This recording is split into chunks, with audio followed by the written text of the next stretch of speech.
everyone, in this tutorial I'm going to show you how to draw a landscape in pastels. Now I really enjoyed working on this project because it was the first time that I'd attempted any kind of landscape before. Now the first thing here that I wanted to focus on was what was in the distance first, and I wanted to build up my foreground as it got closer to the lower edge of that paper. So to start with here, I'm using a mixture of soft pastel sticks and sanded soft pastel sticks to apply this base layer before I start working with my pencils. Now I've got quite a lot of tutorials here on YouTube that show how to use the sanded soft pastel stick method if you don't have pan pastels. Now this was my go-to method for putting my first base layer down on the surface, and the only reason why I switched over to working with pan pastels was so I could easily tell my Patreon members which specific colours I was using, which is harder to do with soft pastel sticks by the time you remove them out of their packaging.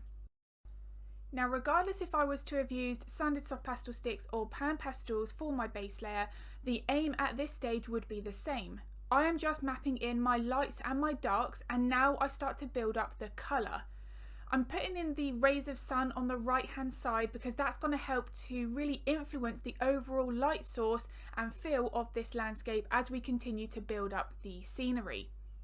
Now in terms of using the exact colour, for instance like the blue of the sky, I wasn't overly worried about that. I'm never really fixating on the exact colour, but I did know I wanted it to be a little bit more of an ultramarine blue and on that truer blue end of the colour wheel rather than a greenish blue and like a teal colour. That is not what I wanted for this.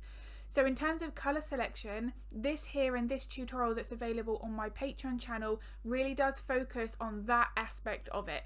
Now any other tutorials here on YouTube, you'll know that I focus on contrast more than the exact colour.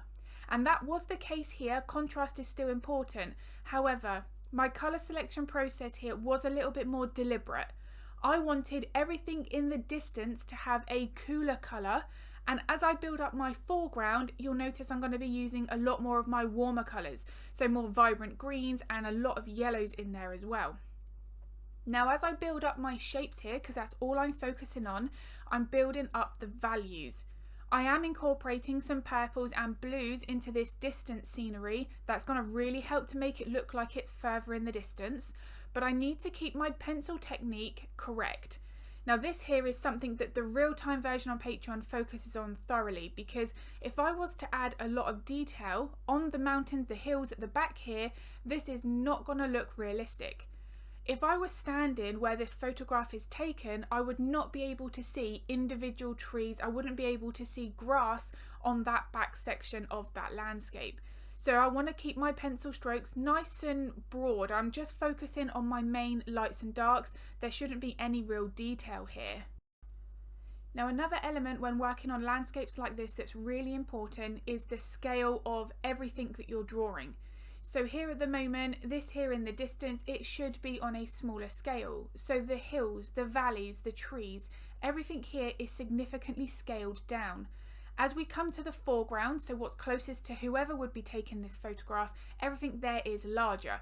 So you can see individual trees, you can see the bushes, you can see that the hills and the valleys are more defined. This here is something that we really do need to focus on. This is going to help with that perspective and really give that landscape that serene feel. Now the one thing that I found with this is I think this tutorial is going to be perfect for any artist new to pastels. Now I didn't make this for it to be a beginner tutorial because it's perfect for anyone who has an interest in landscapes. But because here we're practicing the fundamental techniques, the layering process, the contrast, how to use that pencil, the amount of pressure to apply, all of these things we can transfer to the animal side of our portraits. So when we come to draw fur, that there immediately can make us a little bit overwhelmed because it's an animal that we're drawing. Whereas if we start off with something like this, we've already implemented some of those skills that we're going to need for drawing fur. So I think this here, that's the reason why this would be one of the ones I'd recommend on my Patreon channel to maybe start off with. Now one of the common questions that I'm asked is how do I select colour based on the reference photo? Now this is a great question, and because it's something that I see very often on social media, I cover it in depth in my Patreon tutorials. Now what I like to do is a very simple method using a colour wheel. There is no complex colour theory there, it's just whether or not the colour we can see in that photograph is a warm or a cool colour, and that there is really useful for isolating specific pencils in our set, because sometimes we can have maybe up to 200 pencils in front of us and we don't know which one to start with. Now often that is enough to cause a mental block and we don't know how to progress forward with the portrait. So if colour selection is something that you do find particularly challenging, then the tutorials on Patreon that I have there may be of interest. So as I'm now starting to work on slightly larger areas, given that this is one hill on its own, I'm now using the sanded soft pastel stick method for my base layer. Once I've there blocked in my lights and my darks, it's not the exact colour that I want it to be. That's where I'm going to correct that using my pencils. Here you can see I'm now layering my lights and my darks to make sure I'm reinforcing my contrast. Now contrast with anything we're drawing is really important, but with landscapes, without having our lights and our darks, that scenery is going to look really flat. Now that would be a real shame, especially with the atmosphere that this is building up with those valleys and the way that the sun is catching the trees. Now the lighting is something that's going to really come together the more that we've completed on this landscape, but you can see here I'm already starting to hint at some of those lighter sections on the groupings of trees here. Now I've already spoken about pencil technique, and now that I've zoomed in you can see just how tiny these little details are. Now when I say details, we don't want to be drawing individual leaves when the trees are this far away, and I've spoken about this at the beginning of the tutorial. It's more about the cluster and highlights and shadows. If I draw individual leaves at this stage or individual blades of grass, I'm going to make this look really flat, because we're going to be forcing in detail that we just wouldn't be able to see if we were here looking at that scenery in front of us. So something that is as important here is look at where I'm putting in the trees. They are following the slope of that hill. So I don't have a hill and then all of my trees on a horizontal flat line, because that there is just going to make the two elements of this landscape look like they're completely separate. So we do have to make sure that we're placing the trees, the bushes, and even the way that the grass is forming in the correct place. Now this goes down to pencil technique and how you're moving that pencil. Everything in nature has a degree of curve to it. So even if you have a close-up tree that you've got on your easel, maybe you've got a bird in the tree or something, those branches are not going to be straight. So we're going to have to pay really close attention to the way that we move that pencil. Now, although this is significantly scaled down, you can't see any of that detail here. I still want to make sure that I've got a natural variation and that not one of my trees is identical to the one next to it. And this is something that is transferred when drawing fur. Not one fur stroke is the same as the next. They are all going to be slightly curved in a different way. The fur direction will change, and that's the same with the trees. Look at how they're all grouped and clustered together. There is not one tree that we can isolate necessarily on its own. Now when it came to this side of the landscape, this is where the cooler colours and slightly darker colours are going to help to build up the drama of the landscape. Now the sun is behind this hill that I'm currently working on, so everything here is darker. We don't have a direct light source. Whereas the hill to the left hand side, that there has that lovely warm yellow glow. So this is where the colour selection has become important. I'm now using more cooler greens. They've got a little bit more of that bluer tint to it. Whereas on the left hand side, everything is more on the warmer end of that colour wheel. This clash here side by side is really important. Normally you wouldn't have quite such a harsh change between your two sets of colours, but because these are two individual hills, you've got that valley in the centre, this here is really important to capture correctly. So while I'm working on building up my layers here, reinforcing my contrast, I just want to answer a question that I'm asked fairly frequently, and that's about fixatives.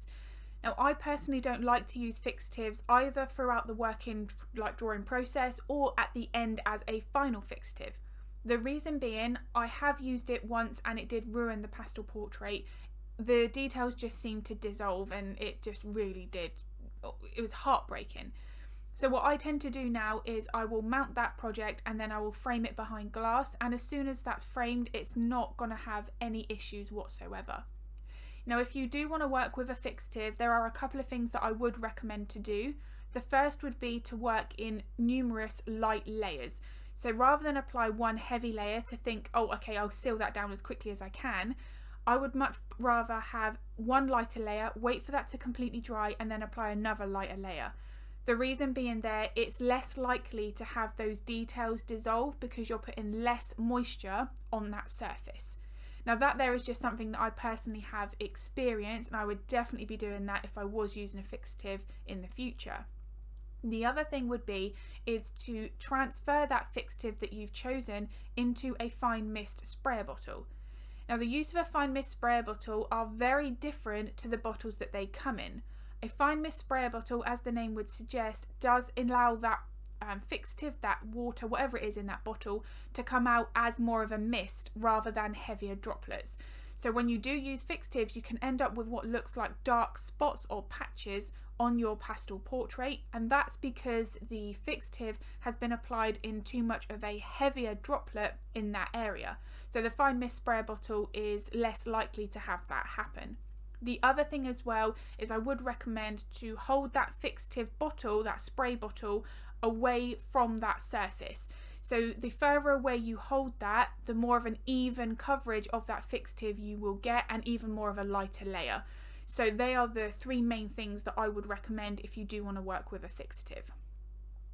Now, as I've carried on layering here, this is where we're really starting to focus a little bit more on grass texture. But because this is still more of a distant landscape, I don't want to be drawing individual grass and little details at this point. I'm still hinting at groupings of grass, so you can see here I'm putting some curved highlights, reinforcing some texture with some darker midtones, but there are no individual sort of vertical or upright lines. I want to make sure that I've still got everything fairly soft. Now the technique that I would be working for grass is different if everything here was a lot closer to the camera. So let's say there was some bushes that were right up close into the foreground. That there you will see individual grasses, some leaves and so on, some little twigs. But for this, everything was very much still further away. So I had to be making sure that I was really applying the right amount of detail at each stage. Now I do have a tutorial on Patreon that shows how to draw grass. It's actually quite an easier thing to draw if you break it up into individual layers. If you look at grass and think, okay, I'm going to draw this first, and we're focusing on the highlights, the grass is going to look really flat. So we do have to be making sure that we're drawing the right layer at the right time, but it's a very forgiving thing to draw because of how many individual blades of grass there are. We're not trying to draw in each individual one to make it look exact to the reference photo. That there is more for hyperrealism. I like to go with more photorealism. So as long as I've made sure that I've got the texture of that grass, my light source, my contrast right, that's always my main aim. So if you would like to see how I like to approach grass and tackle that in my pastel portraits, then I'll link the Patreon in the description below. And now that more of the grass is drawn in, you can really see that although there's not individual details, the grass texture is very different to the hill above it, where we've got those vibrant yellows and greens. That grass looks a little bit more smoother. You don't have that texture. So this here is a prime example of how we've got to adjust our pencil technique and the strokes that we're creating in order to replicate the right texture. And again, this is where we can transfer the techniques here into drawing fur. For instance, if we're drawing a German Shepherd, the fur on the bridge of the nose is significantly shorter than the fur on the neck. It's exactly the same dog, but we do have to adjust our pencil strokes to make sure we're replicating the right texture. Now, what this landscape tutorial has also highlighted is the importance of layers. And again, this is something that I talk about in all tutorials, both on Patreon and here on YouTube. Without layers and be building up like this, any portrait is going to look really flat. We just won't have the same impact and realism that we're going for. So if this in-depth step-by-step tutorial is of interest, then I will link my Patreon in the description below. There are no sections sped up or cut out, so you see everything from start to finish. And I really do hope that this tutorial has been useful. If it was, I would really appreciate it if you could give it a like and a thumbs up, because it makes a huge difference to my channel. If you'd like to get notified of the content that I upload here, they usually upload 2 videos every week, then hit the subscribe and the bell button. If you do have any art related questions, feel free to pop them in the comments below, because I'm more than happy to help if I can. And as always, thank you so much for watching.